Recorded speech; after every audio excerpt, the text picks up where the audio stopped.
ছেলে ফেলে দিল ছোট্ট মেয়েটি। কাঁদতে কাঁদতে ঘরে এসেছে, আর ঘরে এসে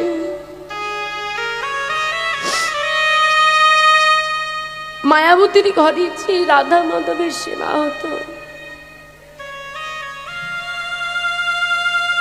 সেই রাধা মাধবকে জড়িয়ে ধরেছে। মাধব,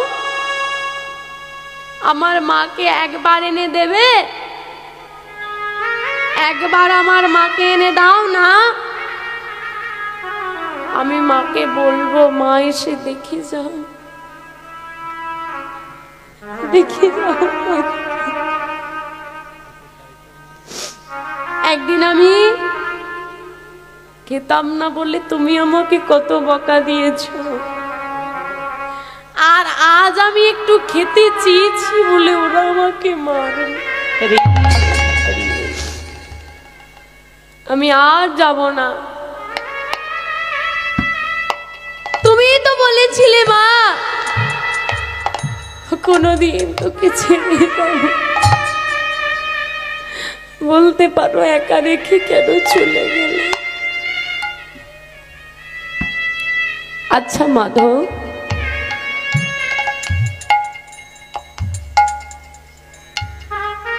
মা তো চলে গেল,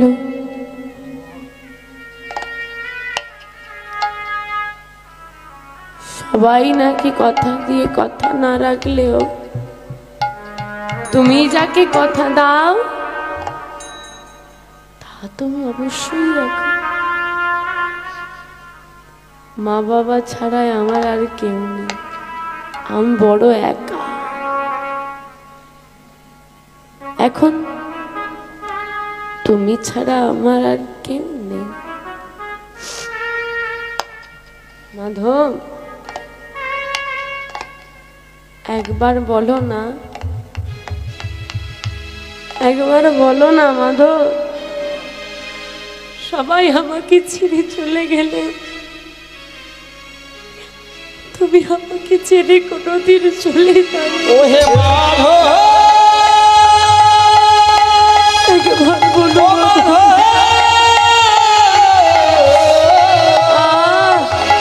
আমায় তুমি ছেড়ে যেও না।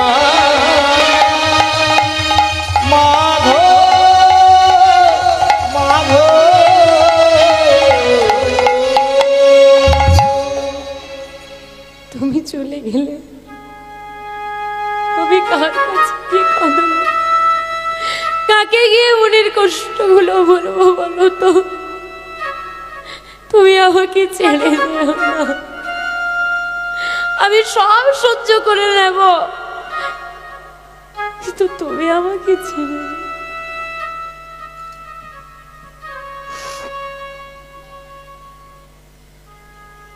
কেউ মায়াবতীকে ভালোবাসে, সেবা দেয়, কেউ দেয় না, অপমান করে। দেখতে দেখতে মায়াবতী একটু বড় হয়েছে, কি হবে এবার? বিয়ে দিয়ে দাও।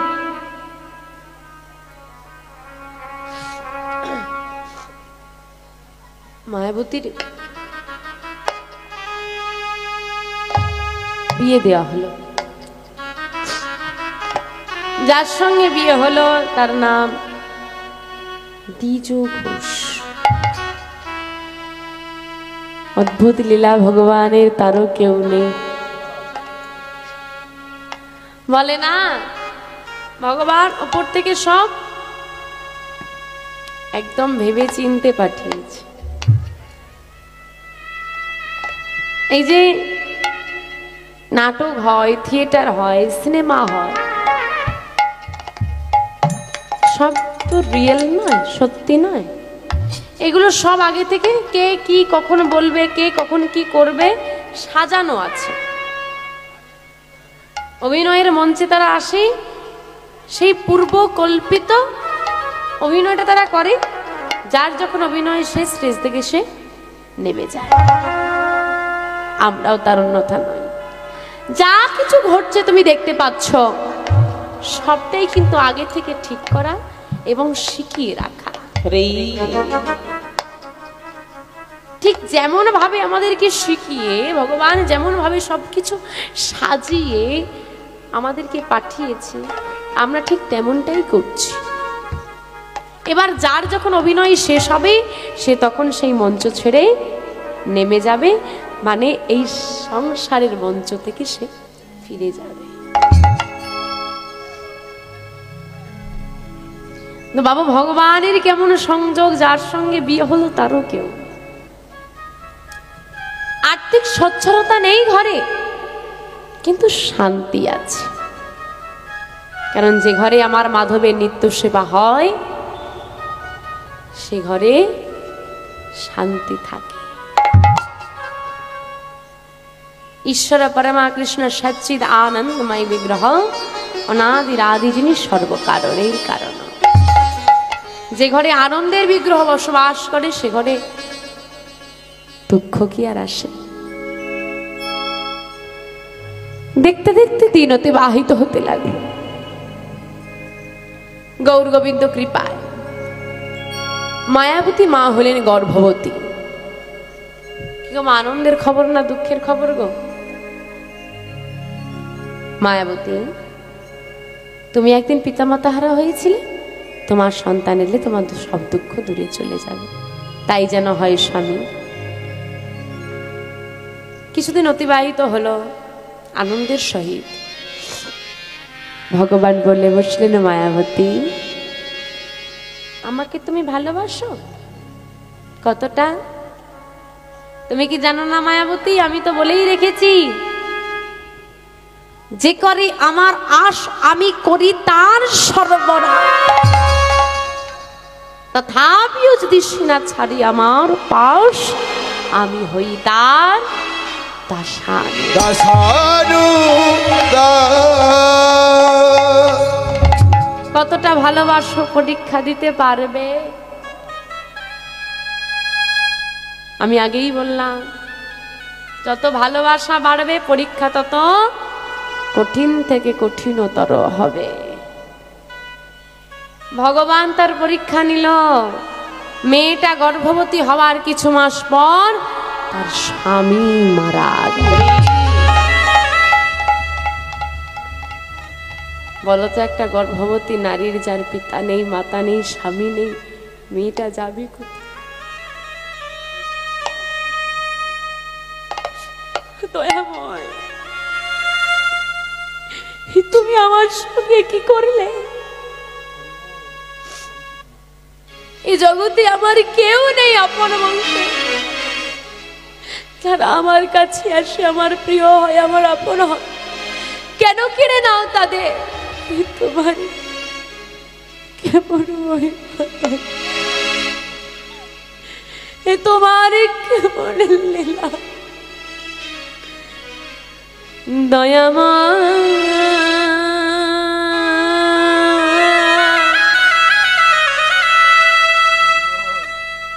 এই কে তোমার লীলা দয়া,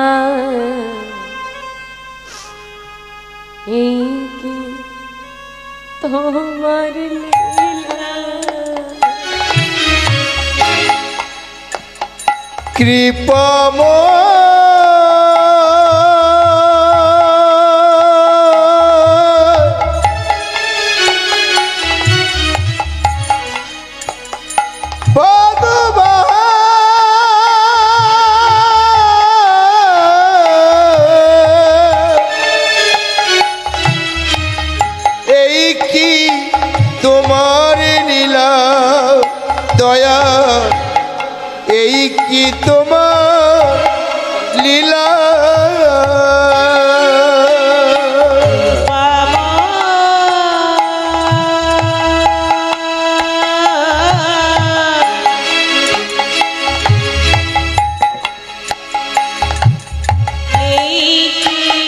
তোমার লীলা।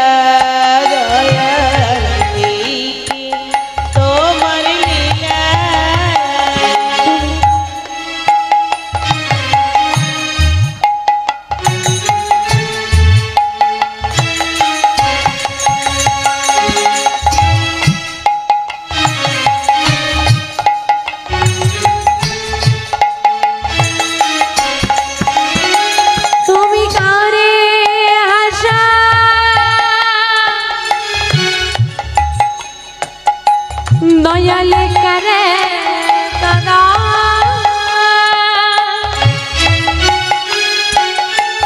দয়াল করে হাসা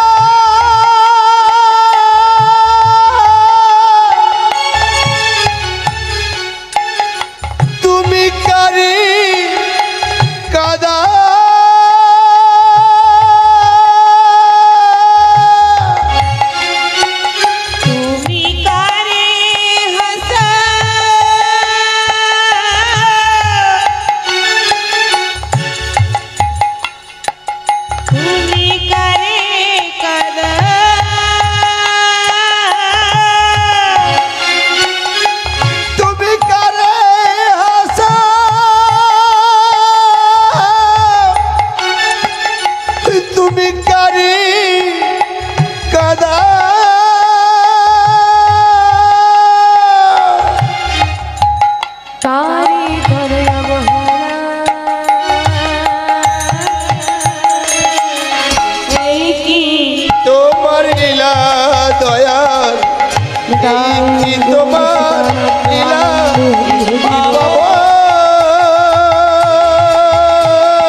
যাবো কোথায়? কি করবো আমি? আমার গর্ভের সন্তান আমি কি করতে পারি? মা, ভাবছো বসে চলবে কিসে? তুমি ভাববার কে? যার ভাবনা সে ভাববে, ভাবো শুধু তুমি। মায়াবতী দিশাহীন, কোথায় যাব, কার কাছে যাব? সন্তান আছে, কি করে প্রতিপালন করব? কে রক্ষা করবে আমার?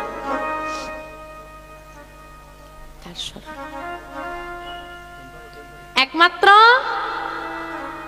তিনিই আছেন, যার উপর বিশ্বাস করলে সে তোমাকে সাহায্য করবে। দ্রৌপদীর 5 স্বামী, পিতামহ বিশ্ব সহ বড় বড় বীরেরা ছিল, যার উপর স্ত্রী সব থেকে বেশি বিশ্বাস করে সে হলো তার স্বামী। দ্রৌপদীর 5 জন স্বামী বসেছিল, কেউ কিন্তু তার সম্মান বাঁচাতে পারেনি। যাদের উপর আমরা এত বিশ্বাস করি, যে সংসারকে, সবাই কিন্তু ব্যর্থ হয় এক না এক জায়গায় গিয়ে। নতমস্তকে বসেছিল পঞ্চপাণ্ডব, ভরা রাজসভায় স্কর্ষণ করে আনা হয়েছিল দ্রৌপদীকে। বড় বড় জ্ঞানী গুণী বসেছিল, ছিল ধর্মরাজ যুধিষ্ঠির, কেউ সাহায্য করে। যখন একটা মেয়ের ভরা রাজসভায় সম্মান চলে যাচ্ছে, কেউ মজা নিচ্ছে, আবার কেউ মাথা নিচু করে বসে আছে।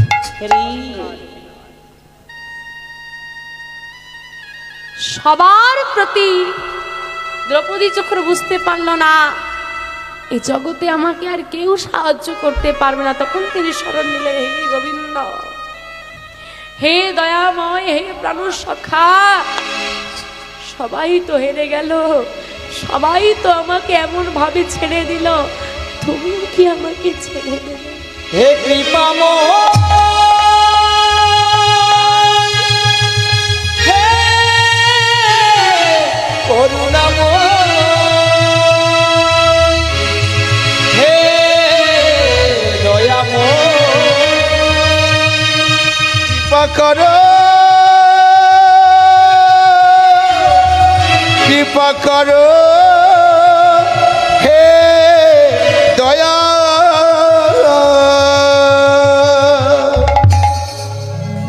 ভগবান শত সহস্র বস্ত্র দিয়ে দ্রৌপদীর সম্মান রক্ষা।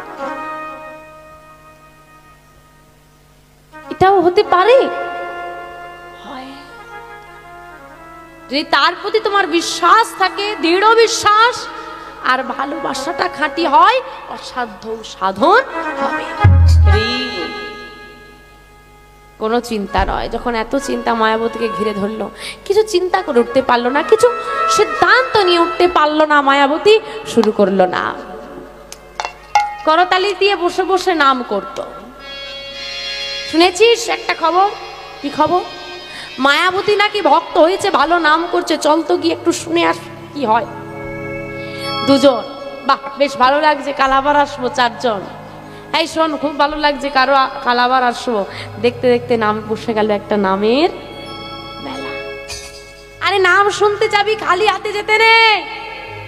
মাধবের সেবা হয়, চল কিছু নিয়ে যাব, ফল মিষ্টান্ন আদি, কেউ অন্ন, কেউ দক্ষিণা স্বরূপ কিছু অর্থ পর্যন্ত দিয়ে আসা শুরু করলো। বসে গেল নামের হাট, নামের মেলা। মায়াবতী গায়, সর্বদা গায়, আর ভক্তরা এসে তার সঙ্গে সঙ্গ দেয়, সবাই মিলে গায় ভজনী তাই গো। কি গো, এখানে তো নামের হাট বসেছে, নামের মেলা বসেছে, তোমরা গাইবে না? বাহ, ভজনী তাই গো রাধে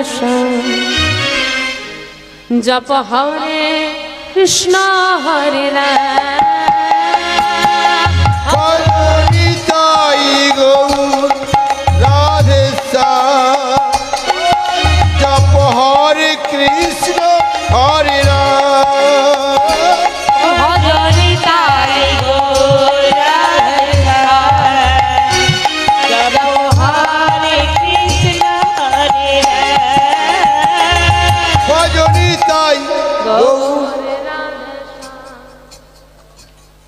জপ হরে কৃষ্ণ। আমার ঘুম পাচ্ছে না, বৃষ্টিতে সব সাথিয়ে গেলে কি হাল?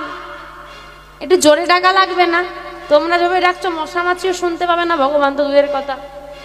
এমনিতেই কেউটাকে ডাকলে একটু সে কানে কম শোনে এমন ভাব করে। হ্যাঁ, তো একটু জোরে ডাকা লাগবে তো। দেখি হাতগুলো তোলো সবাই। ওদিকে কি ঝড় হয়েছে? এদিকে তো বৃষ্টি হচ্ছে, ওইখানে তো সব ছায়ায় আছে, ওইখানে কি ঝড় হয়ে সব ভেঙে টুঙে গেছে নাকি? হাত আর কারো উঠছে না, সব এরকমই রয়ে গেছে তোলা। ভজনী তাই গৌর রাধে শ্যাম, জপ হরে কৃষ্ণ হরে রাম, ভজন। বাহ,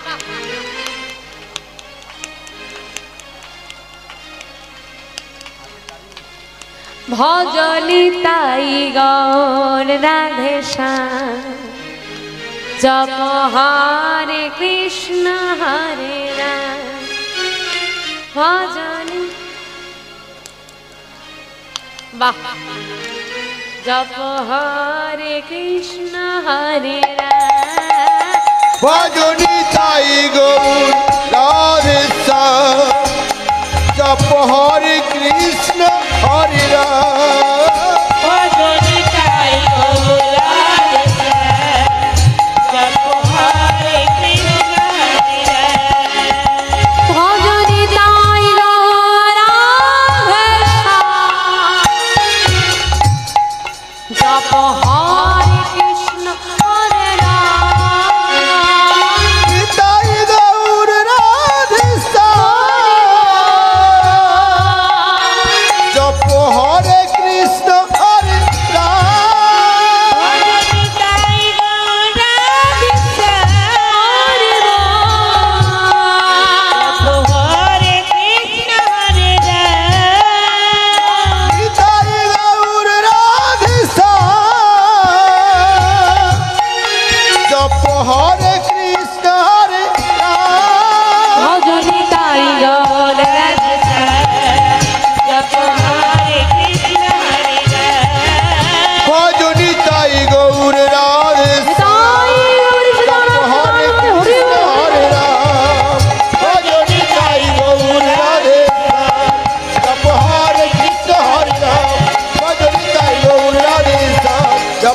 হরে কৃষ্ণ হরে রাম।